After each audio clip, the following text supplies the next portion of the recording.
Assalamualaikum warahmatullahi wabarakatuh. Apa kabar kawan-kawan semua? Selamat datang di channel Ngobor. Masih bersama kami ada Mas Ayung yang mau bawain cerita. Iya. Oke, ini langsung aja nih Mas Ayung. Ini ada cerita apa nih? Ada nanti pembukaan dulu, Bu. Oke, ini saya udah dibuka. Udah dibuka. Udah tinggal. Kirain lagi tinggal Mas Ayung nyapa kawan-kawan dulu. Mas Labib pakai kaos putih ya. Cerah sekali di kamera kelihatan itu.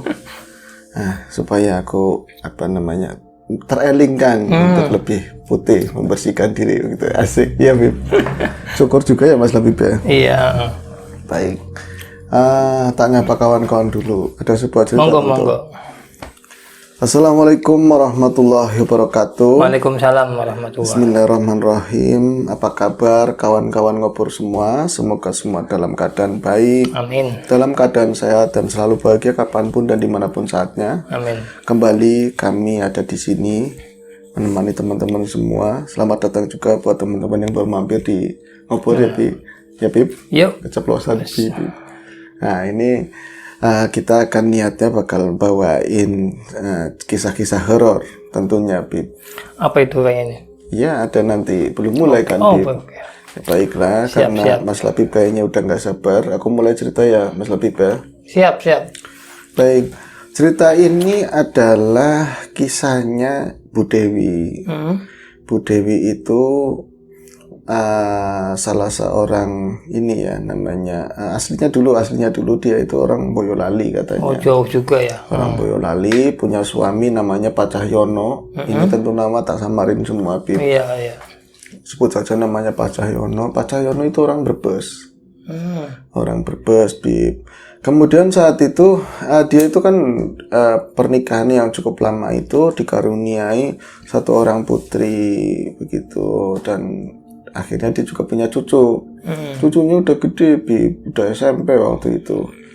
Jadi sebenarnya kalau Bu Dewi ngomong waktu itu sebenarnya tuh agak nggak enak badan gitu, Mas Ayung. Dia kan cerita ke aku gitu loh, Bib. Tapi berhubung suamiku Pak Cahyono ya, terus sama menantu lagi ada urusan bisnis keluar kota. Ya, terus si anakku Yanti lagi nggak enak badan, sakit ya udah 2 hari ini. Akhirnya aku gantiin posisinya si Yanti tadi. Posisi apa, Bu? Enggak, gini loh Mas. Jadi hari itu hari penerimaan rapor. Oh iya. Hari penerimaan rapor dan orang tua murid kan harus datang ke sana. Peraturannya begitu katanya. Loh, aku sebenarnya keberatan. Aku nggak suka, maksudnya ngumpul-ngumpul rame-rame orang begitu, tapi karena anakku nggak bisa, bapaknya si cucuku namanya Vicky juga nggak bisa. Sibuk semua lah. Iya, akhirnya aku datang ke sana. Ya aku pakai sepeda motor, masih bagus, saya masih bisa pakai sepeda motor katanya. Yalah, orang jenengan masih sehat begitu, aku bilang gitu. Nah, akhirnya singkat cerita sampailah aku di sana, Mas, dan memang belum masuk lah, acara belum dimulai, banyak ibu-ibu, banyak bapak-bapak juga di sana, yang pasti mereka orang tua murid ya dari berbagai kelas. Tapi ya itu, Mas, aku kayak jadi dilihatin banyak orang gitu loh. Itu kenapa tuh katanya? Ya nggak tahu, bukan kepedean sih Mbak Bu Dewi tadi ya. Dia itu, aku kayak banyak yang ngeliatin gitu loh, Mas. Jadi di sana tadinya aku langsung minder, aku merasa udah tua gitu loh. Aku merasa udah tua, jangan-jangan nanti di sana masih banyak ibu-ibu yang masih muda-muda, aku tua sendiri. Tahu-taunya yang lebih tua dari aku tuh banyak. Akhirnya nanti yang lain banyak yang ngeliatin, bukan cuma ibu-ibu loh, Mas, guru-guru juga banyak ngeliatin aku katanya. Ya sampean masih kelihatan muda, cantik begitu, ya tak gituin lebih. Lah nggak tahu kenapa, yang jelas aku aja aneh kayak gitu. Ya wis, terserah dalam hatiku ya kan. Ya, ini seadanya, Bu.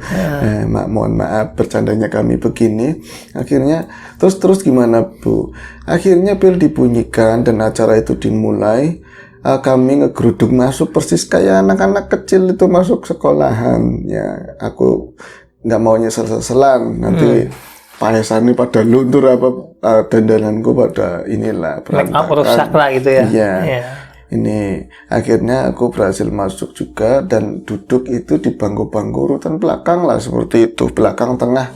Dan nggak lama yang pasti saat itu aku puyeng. Kepalaku puyeng karena memang semalam suami katanya lagi nggak enak badan, Pak Cahyono. Dia susah tidur, minta ditemenin, ngobrol-ngobrol.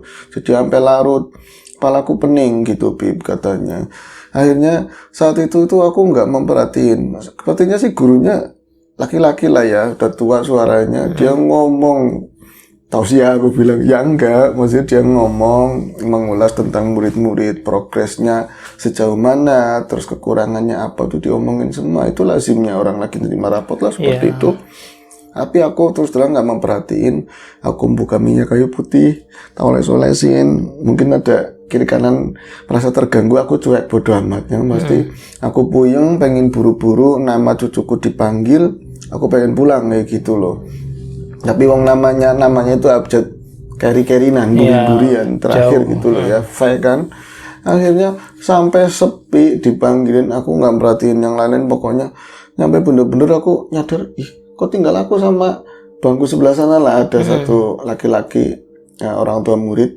Itu baru aku dipanggil Vicky Jaya Negara kayak gitu. Vicky Jaya Negara nama cucunya. Oh, nama cucunya. Samaran, Bib, jangan dipikirkan. Okay, Vicky Jaya Negara yang jelas abjad terakhir kan, abjad keri-kerinan lah belakangan. Akhirnya aku itu agak sempoyongan berdiri karena memang kepala aku pening banget, Mas Ayung. Kemudian aku menghampiri meja guru. Menghampiri meja guru. Aku nggak merhatiin sepanjang perjalanan itu gurunya lagi ngapain atau apa. Aku yang penting mendekat ke meja guru tadi lah. Aku ngeliat ke meja guru, kok bangkunya kosong kayak gitu, kok bangkunya nggak ada. Tahu-tahu emang dia udah bergerak ke arahku gini loh. Jadi dia itu ada di dekat papan tulis, udah berdiri di depanku. Itu aku nggak ngeliat ke atas ke wajahnya atau apa. Yang pasti sini perapotnya cucu aku mau pulang kayak gitu loh. Mau ada pesan apa ya nanti tak sampaikan ke orang tuanya, ke anakku. Itu ada kata-kata dia yang benar-benar bikin aku kayak der gitu loh, kaget banget. Jadi dia itu kenal aku, Mas, ngomong Dewi kayak gitu. Oh, gurunya gitu. Iya, gurunya Dewi kayak gitu, suara tua tapi kenal, tapi kok suaranya tua tapi kenal kayak gitu. Dia tuh berdebar, Bib. Kok dia kenal sama aku loh. Di sini aku bukan orang sini asli dan ini tempatnya jauh dari kampung gitu loh. Jadi dari kampungnya dia, tempat tinggalnya dia itu jauh. Ke sekolahan jauh itu ya. Kok kenal? Pas pelan-pelan dia ngeliatin orangnya lebih tinggi dari Ibu Dewi tadi ya. Laki-laki tua itu tadi pas melihat, ya Allah, aku seperti rontok, Mas, rasanya. Ternyata itu adalah Mas Janoko. Siapa tuh? Mas Janoko, seorang yang benar-benar dulu dekat banget sama aku. Dia itu kekasih saya dulu, Mas, waktu ada di Boyolali. Ceritanya panjang wis, Mas. Ya monggo terserah jenengan mau cerita kayak apa. Tapi jadi kayak cerita cinta karpe, Mbak. Bu, aku bilang gitu. Favorit itu bebas, mau cerita cinta mau apa terserah, aku bilang begitu. Ya Mas, ngapunten. Nggih. Akhirnya dia itu nerusin. Lah itu aku bibirku bergetar di situ ngeliatin Mas Koko ya, aku ngeliatin matanya sama, tatapannya sama, senyumnya masih sama, cuman ada guratan-guratan di wajahnya, guratan menua ya, dan rambutnya yang semakin semutih kayak gitu kan. Aku seperti rontok ditelanjangin di situ, bener-bener pengen tak ambil banget tangannya. Sempet aku ngambil tangannya, pengen tak cium tangannya, tapi tak urungin. Aku nyadar di sini tuh di kelas begitu, masih ada satu orang tua murid lagi kan. Terus pengen banget, Mas, rasanya aku meluk beliau Mas Janoko tadi. Mas Koko pengen tak peluk, tapi bener-bener aku tak tahan.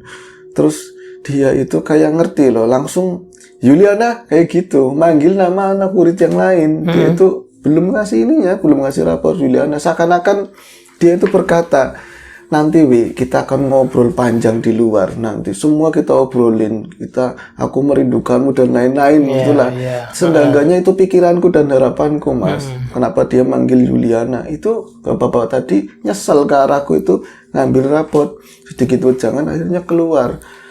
Aku merasa terhenyak kan, akhirnya oh iya, aku di dalam kelas. Aku akhirnya keluar dan sempat melihat ke arah belakang, ke arah Mas Koko, tapi dia kayaknya anteng biasa aja lah, nggak ngeliat ke arahku. Iki piye, aku udah kayak gimana banget. Itu langsung duduk di depan, sengaja nggak pulang. itu cucunya nggak diajak ngobrol, ki duit sono belanja, kalau bisa belanjanya ke Afrika Selatan atau kemana kayak gitu. Iya, suruh beli jajan itu cucunya. Iya, yang jauh gitu kan. Akhirnya dia nunggu di taman, kelas taman kecil begitu, ada tempat duduknya. Nggak lama memang Pak Janoko tadi Mas Koko keluar. Ya Allah, di sana aku ngobrol, nggak pernah tersangka sama sekali selama puluhan tahun setelah kami berpisah bisa ketemu di situ. Jadi dia bercerita banyak hal di situ. Dia ngomongin macam, aku nggak bisa ngapa-ngapain, aku hanya bisa menangis meskipun nggak ada suara, katanya seperti itu. Loh, ada kisah apa sih Bu? Kok sampai segitunya banget? Enggak Mas, jadi Janoko itu kekasih saya. Kita udah janji sehidup semati, bahasanya seperti Dulu, itu. Iya, tapi ya aku sekali lagi nggak bisa menyakiti orang tua. Cerita usang lah Mas, aku dijodohin sama orang tua, lagi sayang-sayangnya, bahasanya seperti itu.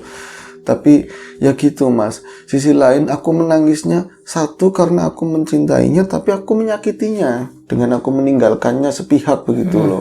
Yang keduanya menangis karena bahagia, aku bisa ketemu lagi sama Mas Koko selama berpuluh-puluh tahun. Tapi ya aku menyadari diriku sekarang itu siapa gitu loh. Dia ngomong, Wi, sudahlah Wi, katanya seperti itu dengan suara karismatiknya berat tapi berwibawa. Sudahlah Wi, semua itu udah menjadi bagian masa lalu. Aku minta maaf. Aku tahu kisahmu kenapa, katanya. Aku tahu kamu nggak menyakiti aku, nggak apa-apa. Itu udah, kita udah jalanin takdir kita masing-masing. Semoga kamu bahagia, digituin. Aku semakin nangis sesenggukannya, itu bener-bener lemes banget. Dan itu ngobrol paling 15 menit. Aku juga ngapain kelamaan, takutnya jadi kemana-mana pikiranku. Aku pamit.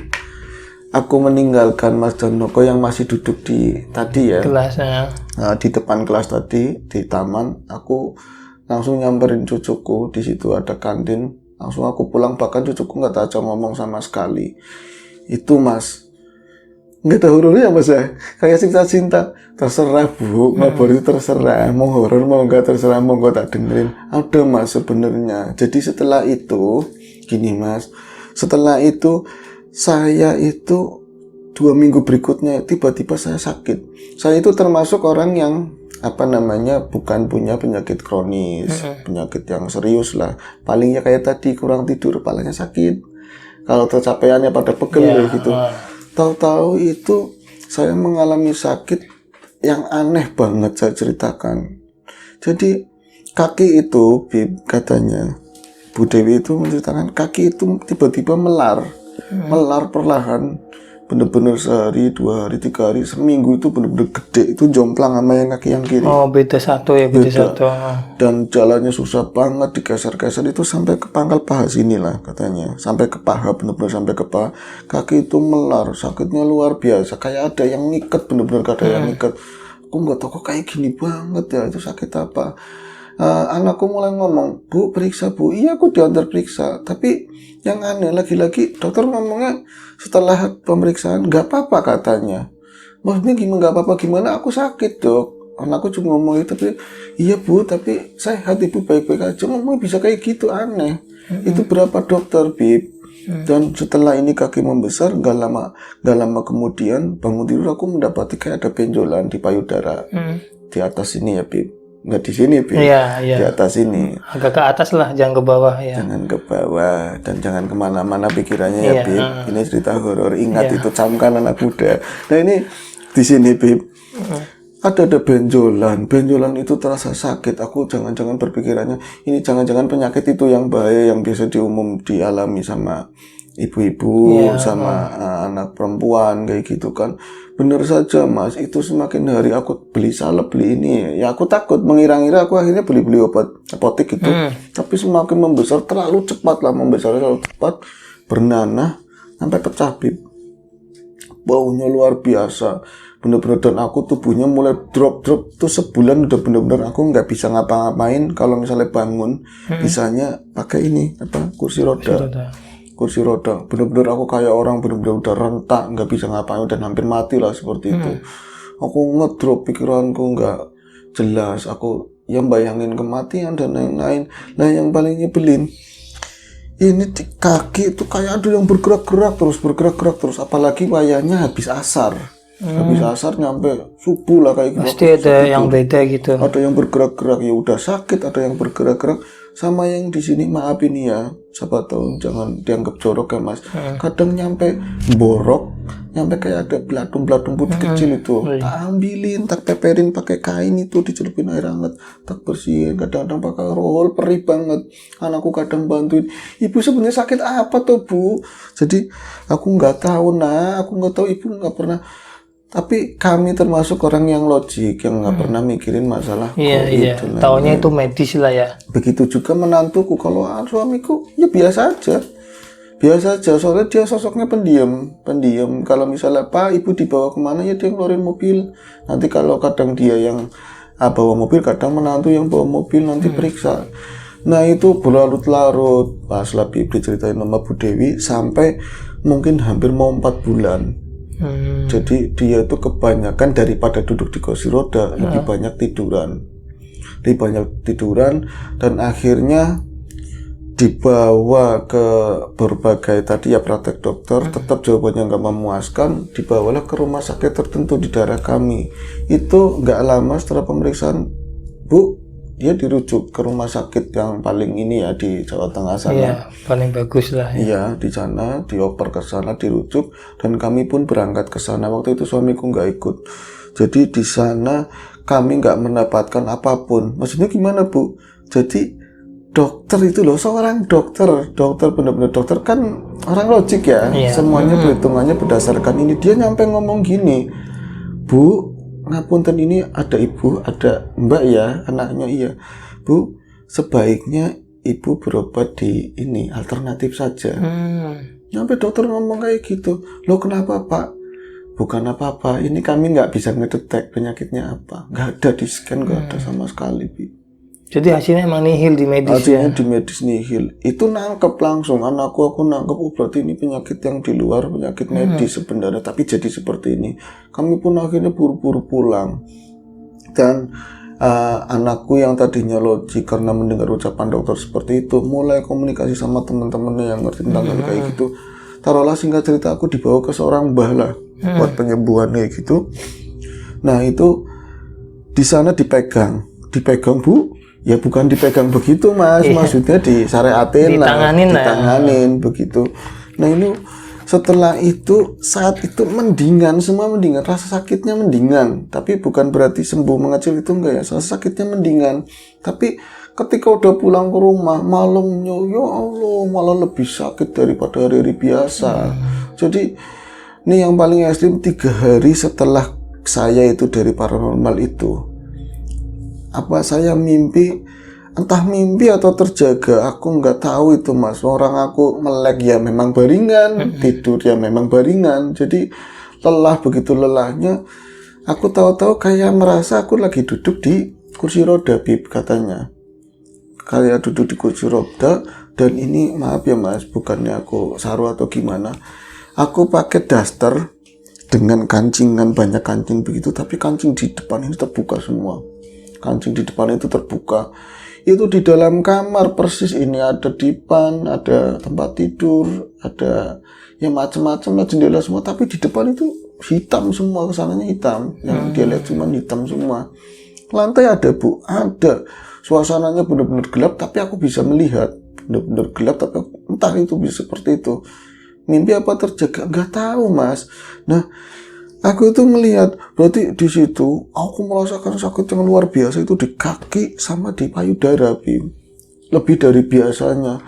Itu karena yang kok pakaianku terbuka begini yang di atasnya, tapi dia anehnya aku nggak bisa bergerak untuk benerin kancing, apa aja yang susah bisa. gitu dia ya. Cuma bisa ya seperti ini lah, contohnya cuma pegangan kayak gini doang. Jadi ngeliatin kayak gini, Bim, ke arah payudaranya dia. Itu Mas, tahu apa enggak jenengan? Gak tahu Bu, aku bilang. Lah apaan guyonan senengnya kayak gitu. Ya namanya biar jangan terlalu horor gitu lah. Iya, nggak tegang banget itu. Terus? Dia akhirnya menceritakan ada sesuatu yang keluar walaupun digelap kayak itu, tapi di luka aku itu jelas kayak memborok bau begitu ya. Itu ada yang keluar mirip seperti kayak belatung itu loh, kecil putih. Iya. Tapi uget-uget keluar, itu lagi keluarnya benar-benar sakit banget. itu semakin dia keluar ternyata bukan kalau uget atau apa tadi ya, belatung itu kan pendek. Iya. Dia itu panjang, Bib. Lebih kayak belut, kayak cacing tapi berlendir. Itu pas keluar begitu jadi gede, kayak segede lengan. Itu melingkar lewatin kayak tubuhnya gini loh. Ribet. Padahal aku nyender ya, tapi enak aja. Dan aku ngerasain dia bener-bener lipat ke leher ke sini semua. Terus turun. Itu di atas daster sampai ke lantai. Ada 1 meter atau 2 meter di depanku pas di lantai itu dia ngelingkar begitu. Jadi kan jelas maksudnya modelnya seperti apa. Kayak nggak ada ujung, nggak ada kepalanya. Jadi gelondongan doang putih. Panjang aja gitu yang Panjang tapi berlendir. Cuma bener-bener lingkar begitu aja. Malah aku nggak bisa ngelihat itu kepalanya yang mana. Ada giginya atau matanya nggak tahu. Yang pasti aku takut banget. Tapi aku cuma bisa ngomong dalam hati, kamu itu siapa? Kamu siapa? Kamu apa? Gitu. Oke, Pip.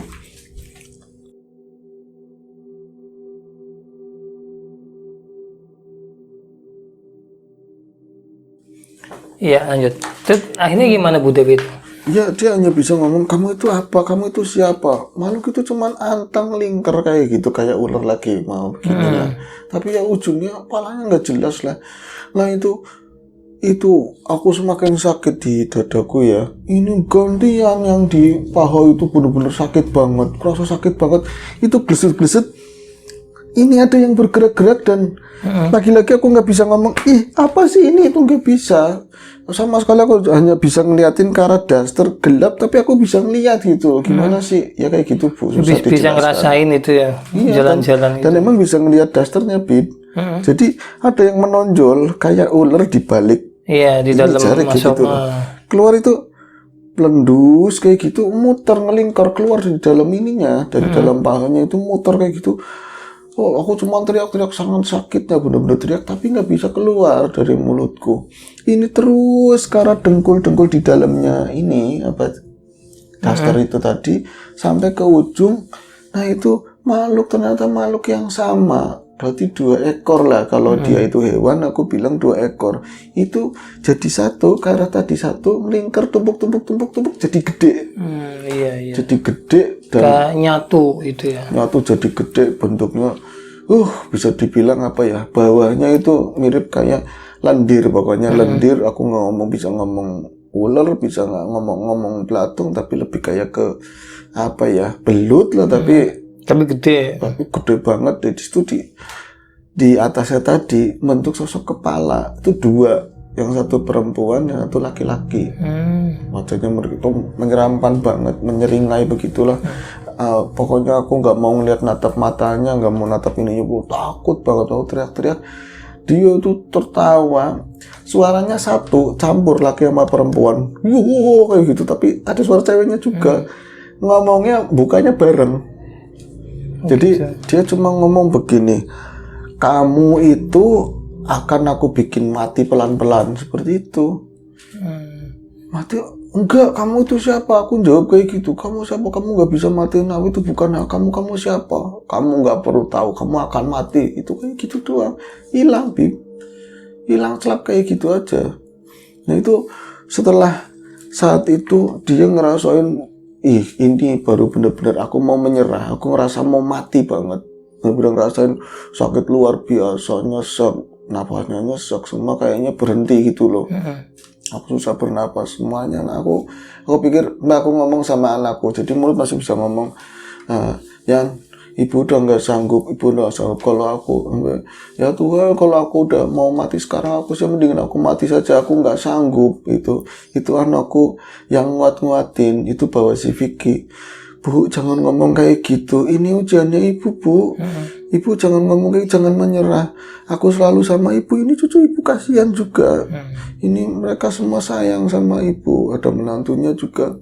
Pokoknya ibu harus kuat. Ibu eling sama Gusti Allah. Itu di hatiku pas ibu eling sama Gusti Allah. Ya Allah, Mas, itulah Mas. Itu yang aku pengen ceritain salah satunya. Aku selama ini ya bisa dibilang lalai lah. Masalah namanya batin, agama kayak gitu, aku jauh banget. Lagi menjauh lah ya. Lagi menjauh ya dari lama memang, Bib. Menjauh. Dia ngomong healing sama Gusti Allah. Setelah mereka itu meninggalkan kamar, aku benar-benar di situ benar-benar nangis. Mungkin disebut taubat setobat-tobatnya lah. Ampun ya Allah, aku selama ini seperti ini. Tolong kalau memang aku harus meninggal, harus mati, aku ridho. Tapi aku itu mengikhlaskan apa yang terjadi dalam diriku. Tadinya kan menyesali, Bib. Kenapa aku begini, kenapa sakit, kenapa apa. Itu tak ikhlasin semua. Tapi jika panjenengan ngasih kesembuhan, ya kan, dikasih kesempatan lagi, tolonglah berilah aku kesembuhan, begitu. Akhirnya pagi harinya itu semakin sakit. Setelah malamnya tadi nangis doa segala macam, itu hari-hari kayak biasa. Tapi malamnya ada hal yang aneh lagi. Di antara tidur dan terjaga tadi, dia itu sama-sama ada di kursi roda. Sama-sama ada kayak di kursi kemarin itu. Iya, tapi aneh, nggak merasa sakit sama sekali di payudara sama di kaki. Jadi dia ada di kamar, pandangannya ke sana ngelos hitam semua, tapi ada cahaya di sana. Itu ada cahaya kecil katanya. Ada cahaya kecil berbinar, tapi kecil dalam gelap, terang banget kan. Iya. Terang banget, makin mendekat itu ternyata sosok manusia yang memakai jubah atau baju putih begitu.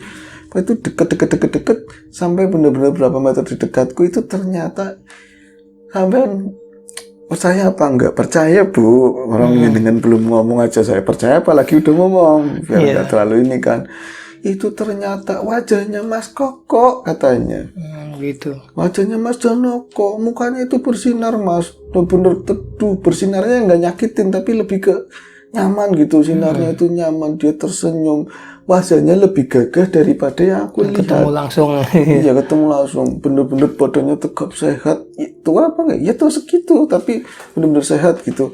Dia tersenyum ke arahku, terus ngomong, Dewi, insya Allah setelah malam ini kamu akan sehat, kayak gitu. Kamu akan baik-baik lagi. Mas, maksudnya apa? Insya Allah kamu akan baik-baik lagi. Yang lalu biar berlalu katanya. Kamu harus lebih baik. Seperti itu tok ngomongnya. Terus dia uluk salam pergi. Perginya ya karena balik arah kayak gitu cepet. Itu dia terbangun. Terus terbangunnya malu-maluin sebenarnya Mas aku. Jadi ngomong Mas Koko gitu, bilang Mas Koko, Mas Jonoko. Itu untung suami nggak di rumah, jadi yang dengar menantu sama anak-anakku ya. Itu sampai nyamperin ke kamar. Aku nggak berani cerita waktu itu. Tapi benar-benar sedih banget saat itu. Lah itu anakku si nanti itu ngomong, Ibu kakinya kok kecil kayak gitu, Bib. Oh, jadi abis mimpi paginya langsung ada perubahan praktis gitu ya? Iya, jadi kan dia ternyata baringan, bukan posisinya bukan duduk. Jadi ini kesingkap, Bu kakinya agak kecil ini, Bu. Masa sih sakit, Bu? Enggak terlalu sakit. Ya Allah, enggak terlalu sakit. Begitu pegang-pegang begitu. Coba akhirnya dia itu berani bisa geserin tubuhnya sendiri, nyender. Aku bisa malam itu nyender begitu, Mas. Terus aku akhirnya penasaran ke arah payudaraku gitu loh. Kayak rono adep sama menantunya kan, adep mono. Di situ yang tadinya bernanah dan borok itu ada luka memang, tapi luka yang mau mengering gimana sih, Bib? Pinggirannya itu ada kayak cuma ada bekas aja gitu. Iya, kayak gitu.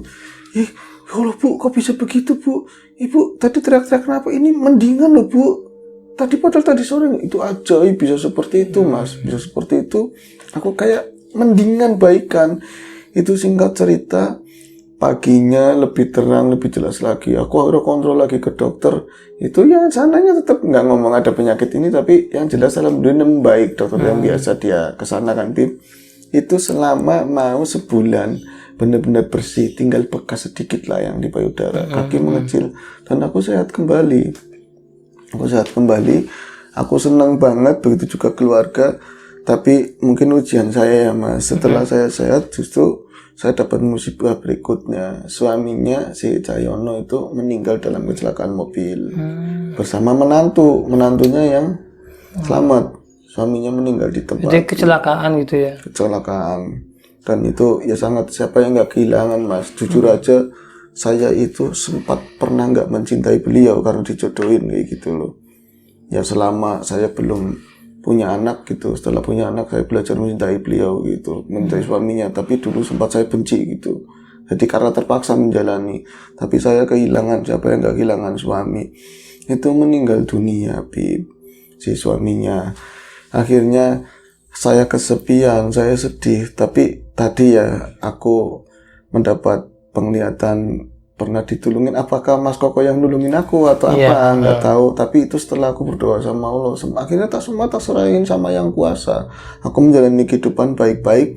Nah, satu saat nggak tahu kenapa, mungkin aku kesepian atau apa, aku itu sangat rindu sama Mas Koko.